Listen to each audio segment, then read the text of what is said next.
अध्याय नंबर 4। पिछले चैप्टर में हमने सुना कि कैसे चांदी की गिरती कीमतों ने भारत की अर्थव्यवस्था को हिलाकर रख दिया और कैसे सोने चांदी के बीच एक महायुद्ध छिड़ गया।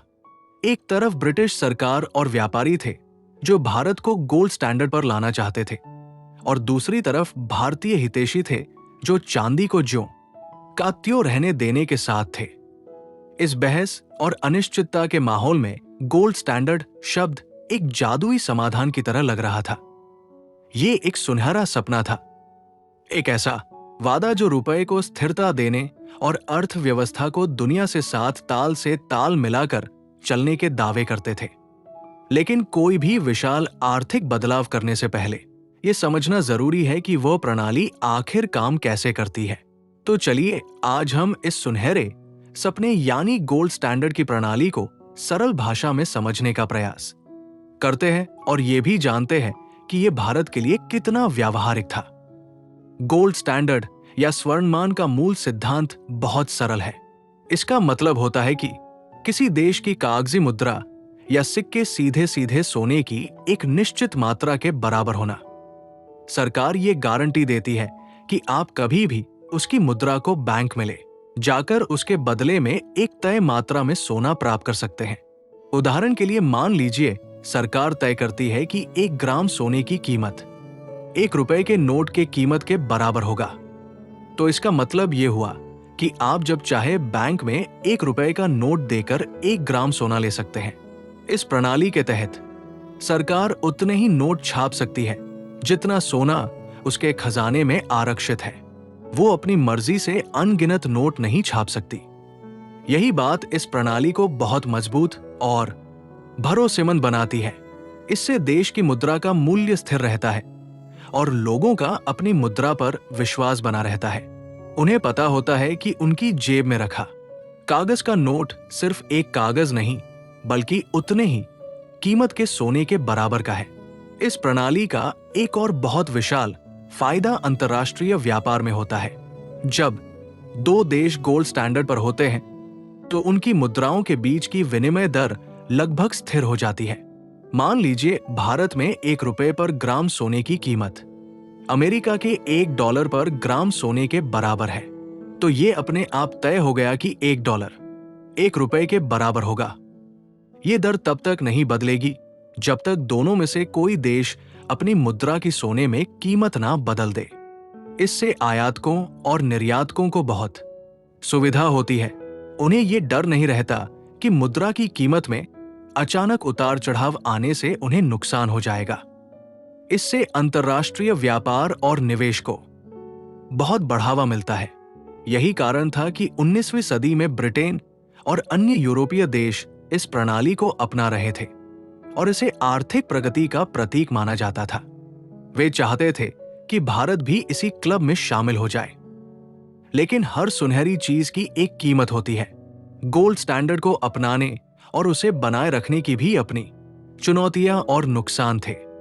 सबसे पहली और सबसे मुख्य चुनौती थी सोने की पर्याप्त मात्रा।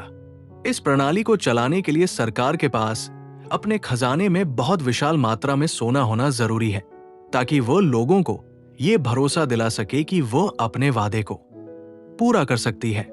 भारत जैसे विशाल और गरीब देश के लिए इतना सोना जमा करना एक बहुत मुख्य चुनौती थी।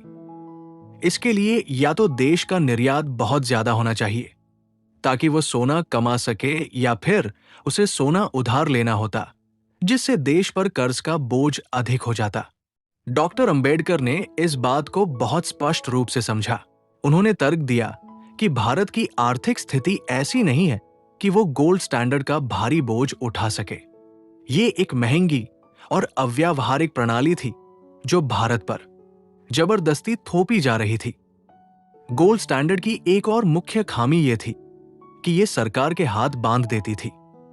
देश में आर्थिक मंदी के समय जब अर्थव्यवस्था को गति देने के लिए ज्यादा पैसे की जरूरत होती है तब सरकार अपनी मर्जी से नोट नहीं छाप सकती क्योंकि उसके पास अतिरिक्त सोना नहीं होता।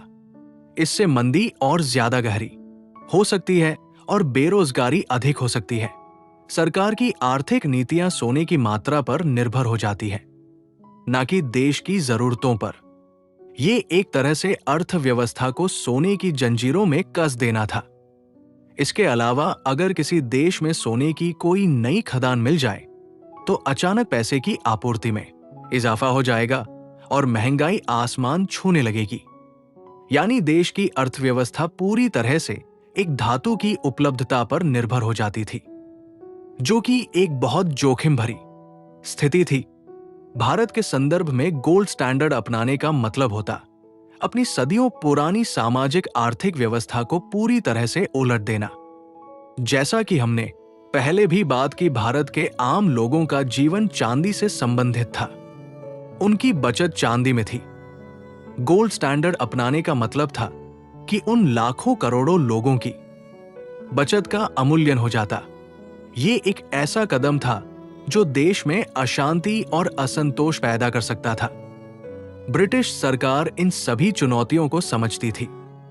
वे जानते थे कि भारत में शुद्ध गोल्ड स्टैंडर्ड लागू करना लगभग असंभव है। उन्हें एक ऐसा रास्ता चाहिए था जिससे सांप भी मर जाए और लाठी भी ना टूटे। उन्हें एक ऐसी प्रणाली चाहिए थी जो नाम के लिए तो गोल्ड स्टैंडर्ड जैसी लगे, ताकि अंतर्राष्ट्रीय व्यापार में उनके हित सुरक्षित रहें, लेकिन वास्तव में वो भारत के संसाधनों का शोषण करने का एक नया और ज्यादा चालाकी भरा तरीका हो। वे एक ऐसा मायाजाल बुन रहे थे जो सोने का तो लगता था लेकिन था नहीं। उन्होंने सीधे सीधे गोल्ड स्टैंडर्ड को लागू नहीं किया, बल्कि उन्होंने एक ऐसी प्रणाली का प्रस्ताव रखा जिसे गोल्ड एक्सचेंज स्टैंडर्ड कहा जाता है। यह नाम सुनने में गोल्ड स्टैंडर्ड जैसा ही लगता है, लेकिन इसकी कार्यप्रणाली और इसके परिणाम जमीन आसमान का फर्क रखते थे। ये एक ऐसा धोखा था, एक ऐसा छलावा था जिसे उस समय के विशाल विशाल अर्थशास्त्री भी पूरी तरह से समझ नहीं पाए थे। लेकिन डॉक्टर अंबेडकर की पारखी नजर ने इस धोखे को पहचान लिया।